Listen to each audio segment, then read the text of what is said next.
Aujourd'hui, nous allons réaliser un gros pain mi-blanc pour les grandes familles. Nous avons besoin de 1 kg 650 g de farine mi-blanche ou T550, 1 litre d'eau, 40 g de sel, 50 g de levure de boulanger, levure de bière, et 200 g de pâte fermentée. Dans un premier temps, nous allons mélanger l'eau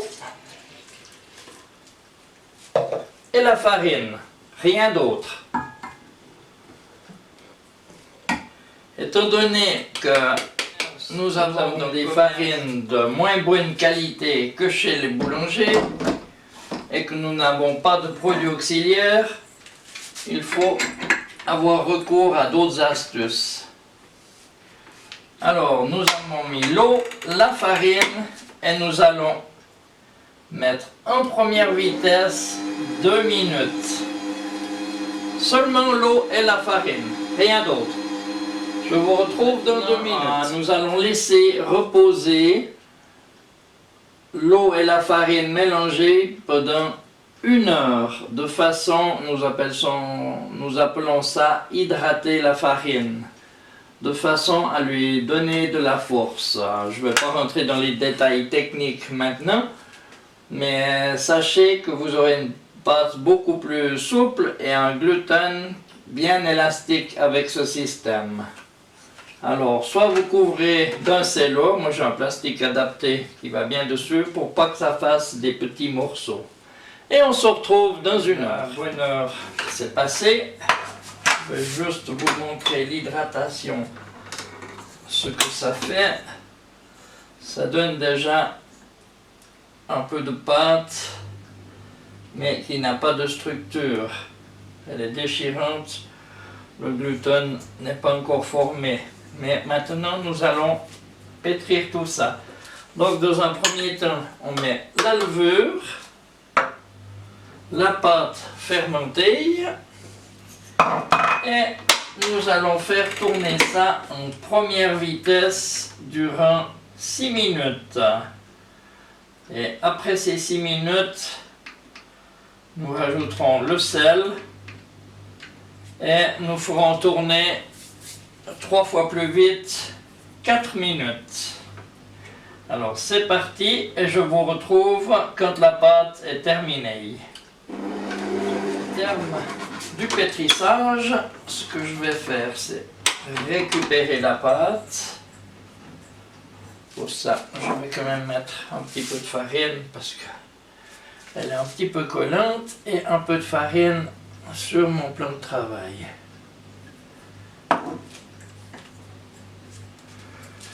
Voilà. Je précise que j'ai un volume de 7 litres dans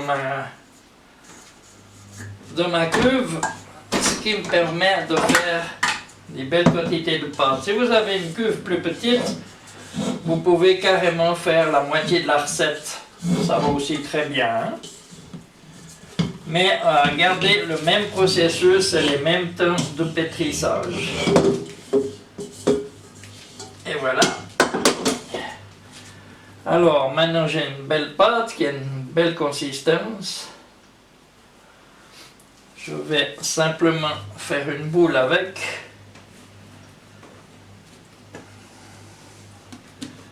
Mettre un petit peu de farine.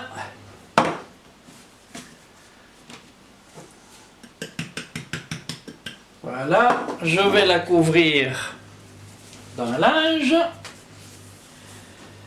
Et je vais laisser ça reposer environ 30 minutes de façon à ce qu'elle prenne un joli volume. Je vous retrouve dans 30 minutes. Comme on voit, la pâte a pris bien du volume. Nous allons simplement la replier. On prend les 4 coins qu'on replie par-dessus.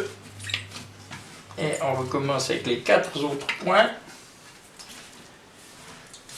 On retourne la pâte et je Je mets un petit peu de farine.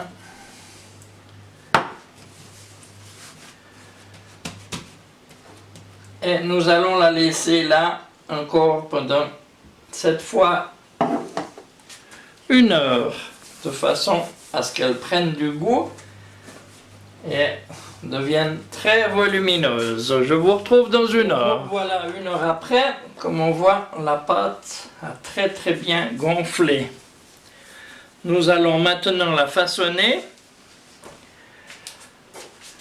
Alors, pour ce faire, on va la tourner à l'envers et on va rabattre les bords vers le milieu de façon à sortir le gaz carbonique qui s'est formé à la fermentation.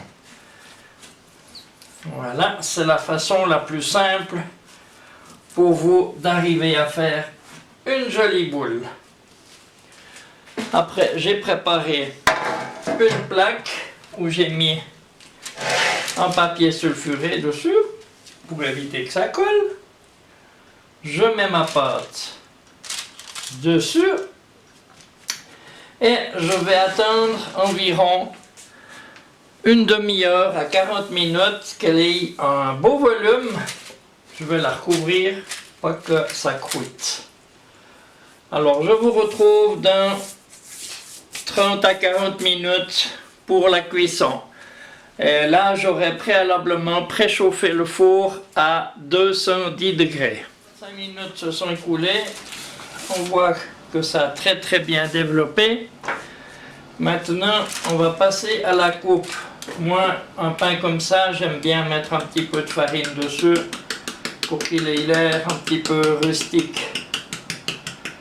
Alors voilà, je mets un peu de farine. Ensuite, pour la coupe, il faut un couteau qui coupe extrêmement bien. Il y en a qui utilisent des lames de rasoir. Moi, j'aime bien un couteau avec des dents.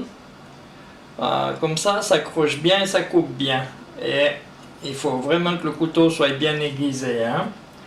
Alors là, je vais simplement faire juste découper la croûte et faire juste une petite entaille. Dans ce sens-là.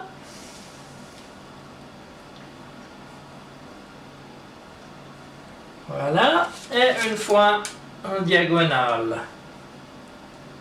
Comme ça, mon pain va très bien se développer au four.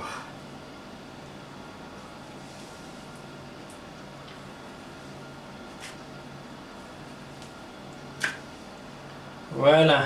Maintenant, je vais pouvoir mettre mon pain dans le four. Le four est préchauffé à 220 degrés. Je vais glisser mon pain à l'intérieur et je vais rajouter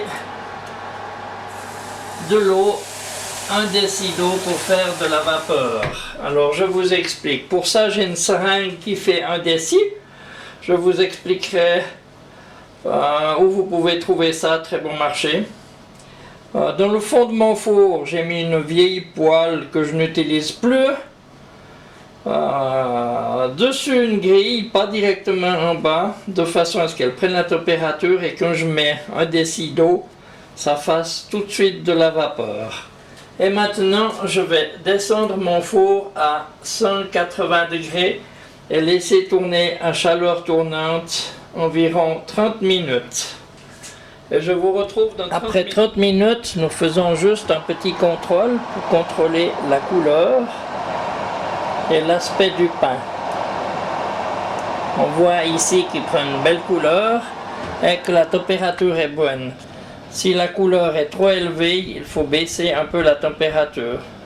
Nous allons le laisser encore environ 15 minutes et après la cuisson devrait être achevée. Voilà, ça fait maintenant 45 minutes que notre pain est au four. Nous allons le contrôler.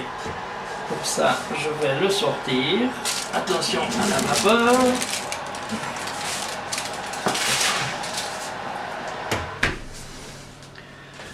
Voilà notre pain sorti du four. Il suffit simplement, attention c'est un peu chaud, de taper dessous. Si ça sonne creux, c'est cuit. Là, je vais le mettre sur une grille de façon à ne pas le poser directement sur un fond plat, sur une table ou quoi que ce soit, autrement il deviendrait humide dessous. Alors voilà pour ce pain. Maintenant il suffit simplement de le laisser refroidir, ce magnifique pain. Et d'ici, je pense, 1h30 à 2h, il sera froid juste à l'intérieur et nous pourrons le couper et le manger. Vous savez comment faire ce magnifique pain. Je vais vous mettre un petit mémo par écrit de façon à vous donner un peu plus de détails sur la procédure pour que vous réussissiez ce pain dans les règles de l'art et à faire envie à vos invités. Alors je vous dis à bientôt pour un prochain pain, pour une prochaine vidéo.